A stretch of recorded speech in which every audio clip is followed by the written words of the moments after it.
મિત્રો તમને સુશોભનની એક આગવી વેરાયટી વિશેની માહિતી તમને આપી રહ્યો છું. તો તમને જે આ વેરાયટી દૃષ્ટિગોચર થાય છે તેનું નામ સેવંતી છે. આ સેવંતી વિવિધ વેરાયટીઓના અંદર તમને જોવા મળે છે અને રંગબેરંગી ફૂલો આના ઉપર આવતા હોય છે. અને આને તૈયાર કરવા માટે સેવંતીનો જે પાકટ રોપો હોય તેના અંદરથી જેમ અગાઉ કીધું એમ કટકા કલમ તમે 1 થી 1.5 વ્યક્તિ લાવી શકો છો. અને એ કલમ તમે આ રીતના ક્યાંથી ક્યારો બનાવી અને તમે ક્યારામાં ડાયરેક્ટ પણ વાવી શકો છો. અને તમારે જો એ રીતના ન કરવું તો બેગમાં પણ તમે આનું કટિંગ નાખી શકો છો. અને આ કટિંગ 7મા 8મા મહિનાની અંદર સરસ મજાનું ફૂટે છે.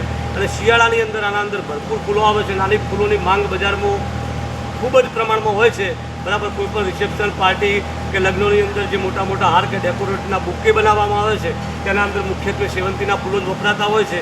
અને લાલ પીળાથી માંડીને લગભગ 15 થી 20 જાતના કલરો સેવંતીમાં તમને જોવા મળતા હોય છે. અને ખૂબ જ લાંબો સમય સુધી ટકનારું આ ફૂલ છે. જો તમે સેવંતીના રોપા તૈયાર કરી અને તમારા ઘરની આગળ ગાર્ડનમાં વાવો તો પણ ખૂબ એન્ટિક લુક આપે છે. અને જો તમે આના રોપા વેચવા માંગતા હોય તો પણ બજારમાં આની ખૂબ માંગ છે.